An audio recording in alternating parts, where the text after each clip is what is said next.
বিভিন্ন কবি সাহিত্যিকদের প্রথম প্রকাশিত কাব্যগ্রন্থ এবং তার শর্টকাট টেকনিকে সবাইকে স্বাগতম। বিভিন্ন সাহিত্যকর্মে প্রথম এই শিরোনামে মোট 4 পর্বের প্রথম পর্বে আমরা সাজিয়েছি বিভিন্ন কবি সাহিত্যিকদের প্রথম প্রকাশিত কাব্যগ্রন্থ নিয়ে।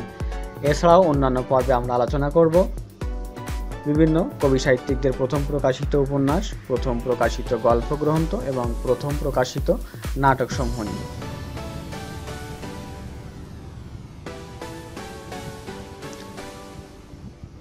শুরু করা যাক পর্ব 1, কাব্যগ্রন্থ, কবি সাহিত্যিকদের প্রথম প্রকাশিত কাব্যগ্রন্থ এবং তার শর্টকাট টেকনিক। আমরা এই শর্টকাট টেকনিকটি মূলত তৈরি করেছি শুধুমাত্র প্রথম প্রকাশিত কাব্যগ্রন্থ সমূহ নিয়ে। আমরা এখানে কবি সাহিত্যিকদের নামকে অমিট রেখেছি। ক্যাপটিভ লেডি সবিতা পারাপার, সাতসাগরের মাঝি, অর্থাৎ ক্যাপটিভ লেডি সবিতা পারাপারের আশায়, সাতসাগরের মাঝি, রাখালির অলৌকিক স্টিমারের অপেক্ষায়, ময়নামতির চরে অনাল প্রবাহ গুনছিল। ঠিক এভাবেই শর্টকাট টেকনিকটি তৈরি করা।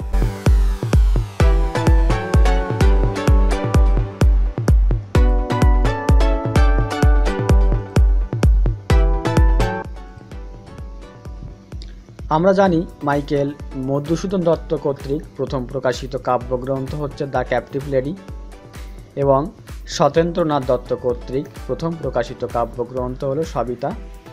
অমিয় চক্রবর্তী কর্তৃক প্রথম প্রকাশিত কাব্যগ্রন্থ হলো পারাপার। ফররুখ আহমেদ কর্তৃক প্রথম প্রকাশিত কাব্যগ্রন্থ হলো সাতসাগরের মাঝি। জসিমউদ্দিন কর্তৃক প্রথম প্রকাশিত কাব্যগ্রন্থ হলো রাখালি। এভাবে বিভিন্ন কবি সাহিত্যিকরা বিভিন্ন কাব্যগ্রন্থ প্রকাশ করেছেন।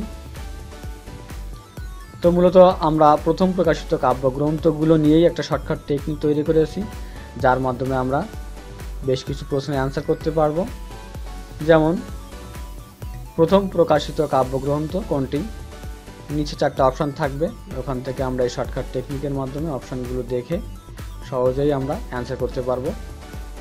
এছাড়াও এমন প্রশ্ন আসতে পারে যে সাতসাগরের মাঝি গ্রন্থটি কি, কাব্য নাকি উপন্যাস নাকি নাটক নাকি গল্পগ্রন্থ? এই ধরনের প্রশ্নের অ্যান্সার আমরা এখান থেকে করতে পারবো।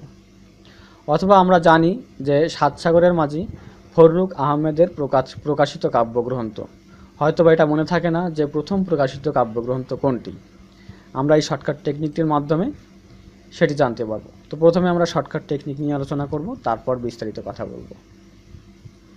শর্টকাট টেকনিকটি শুরু করার আগে একটা ছোট গল্পটি হচ্ছে একটি মেয়ের নাম সবিতা। সে তার মনের মানুষের কাছে যাওয়ার জন্য সাতসাগর পাড়ি দিতে চায় এবং সে ময়নামতির চরে মাঝির জন্য অপেক্ষা করছে সাতসাগর পাড়ি দেওয়ার জন্য। মাঝি দেখা পায় না, সে হতাশাগ্রস্ত হয়ে মনের কষ্টে গান গেতে থাকে। জাস্ট এটি হচ্ছে শর্টকাট। তো চলুন শর্টকাট টেকনিকটি আমরা এখন দেখি।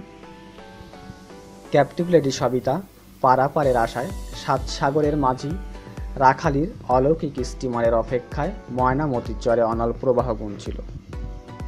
ক্যাপটিভ লেডি সবিতা পারাপারের আশায়, সাতসাগরের মাঝি, নাম হচ্ছে রাখালির, অলৌকিক স্টিমারের অপেক্ষায়, ময়নামতির চরে অনল প্রবাহ গুনছিল। ঝরাপালকে সেই প্রেমাংশু, সাত নদীহার নারী, জ্যোৎস্নার রৌদ্রে, আপন যৌবনের রূপের নেশায়, অগ্নিবীণা হাতে প্রথম গান গাইল, এমনকি রাত্রি শেষে লোকান্তরেও সে গান গেয়ে বেড়ালো। জাস্ট শর্টকাট টেকনিকটির ব্যাখ্যা। সবিতা কি হচ্ছে? Captive lady. সবিতা কোন ধরনের লেডি? Captive lady. সে পারাপারের আশায় সাতসাগরের মাঝি, সাতসাগরের মাঝির নাম হচ্ছে রাখালি। সাতসাগরের মাঝির রাখালির অলৌকিক স্টিমার, এই রাখালির একটা অলৌকিক স্টিমার রয়েছে, যে স্টিমারে খুব দ্রুত সাতসাগর পাড়ি দেওয়া যায়। অপেক্ষায় ময়নামতির চরে, অর্থাৎ সাতসাগরের পাড়ের যে চর সেটা হচ্ছে ময়নামতির চর, সেখানে অনল প্রবাহ গুনছিল, অর্থাৎ অপেক্ষা করেছিল।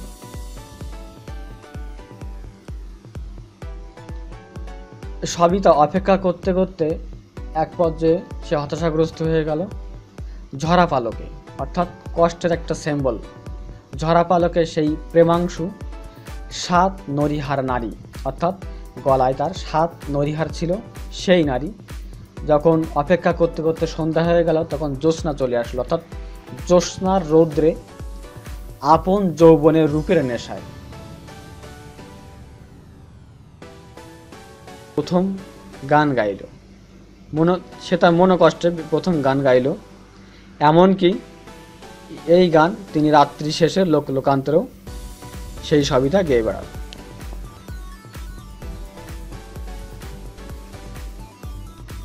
আমরা এই শর্টকাট টেকনিকটি মূলত তৈরি করেছি শুধুমাত্র প্রথম প্রকাশিত কাব্যগ্রন্থ সমূহ নিয়ে। আমরা এখানে কবি সাহিত্যিকদের নামকে অমিট রেখেছি।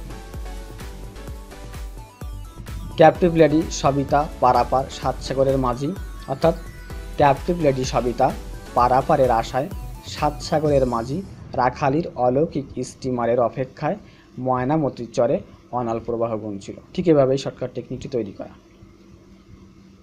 এখন আমরা বিস্তারিত দেখি। মাইকেল মধুসূদন দত্ত কর্তৃক প্রথম প্রকাশিত কাব্যগ্রন্থ হলো দ্য ক্যাপটিভ লেডি, এবং সত্যেন্দ্রনাথ দত্ত কর্তৃক প্রথম প্রকাশিত কাব্যগ্রন্থ হলো সবিতা। অমিয় চক্রবর্তী কর্তৃক প্রথম প্রকাশিত কাব্যগ্রন্থ হলো পারাপার। ফররুখ আহমেদ কর্তৃক প্রথম প্রকাশিত কাব্যগ্রন্থ হলো সাতসাগরের মাঝি, এবং আমাদের পল্লী কবি জসিমউদ্দিনের প্রথম প্রকাশিত কাব্যগ্রন্থ রাখালি।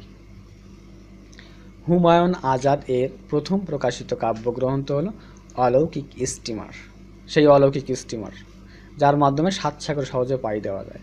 আবার সাতসাগরের মাঝি ফররুখ আহমেদের প্রথম প্রকাশিত কাব্যগ্রন্থ। বন্দে আলী মিয়া কর্তৃক প্রথম প্রকাশিত কাব্যগ্রন্থ হল ময়নামতির চর। ইসমাইল হোসেন সিরাজি কর্তৃক প্রথম প্রকাশিত কাব্যগ্রন্থ হল অনল প্রবাহ, সেই সবিতা অনল প্রবাহ গুনছিল। নেক্সট আমরা বেশ কিছু গুরুত্বপূর্ণ কাব্যগ্রন্থ নিয়ে এখানে আলোচনা করেছি। রূপসী বাংলার কবি জীবনানন্দ দাশ কর্তৃক প্রথম প্রকাশিত কাব্যগ্রন্থ হচ্ছে ঝরা পালক। নির্মলেন্দু গুণ কর্তৃক প্রথম প্রকাশিত কাব্যগ্রন্থ হচ্ছে প্রেমাংশুর রক্ত চাই।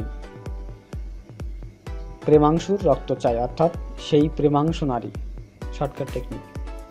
আবু জাফর আবাইদুল্লাহ প্রথম প্রকাশিত কাব্যগ্রন্থ হচ্ছে সাত নরিহার। আবু জাফর আবাইদুল্লাহর প্রথম প্রকাশিত কাব্যগ্রন্থ হচ্ছে সাত নরিহার। আব্দুল মান্নান সৈয়দ এর প্রথম প্রকাশিত কাব্যগ্রন্থ হল জ্যোৎস্না ও রৌদ্রের চিকিৎসা। আবু হেনা মুস্তফা কামাল এর প্রথম প্রকাশিত কাব্যগ্রন্থ হল আপন যৌবন। গোলাম মুস্তফা এর প্রথম প্রকাশিত কাব্যগ্রন্থ হল রূপের নেশা।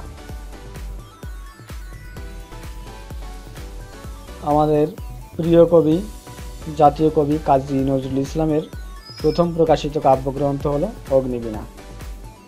এবং আমরা জানি বিশ্বকবি রবীন্দ্রনাথ ঠাকুরের প্রথম প্রকাশিত কাব্যগ্রন্থ হল বনফুল।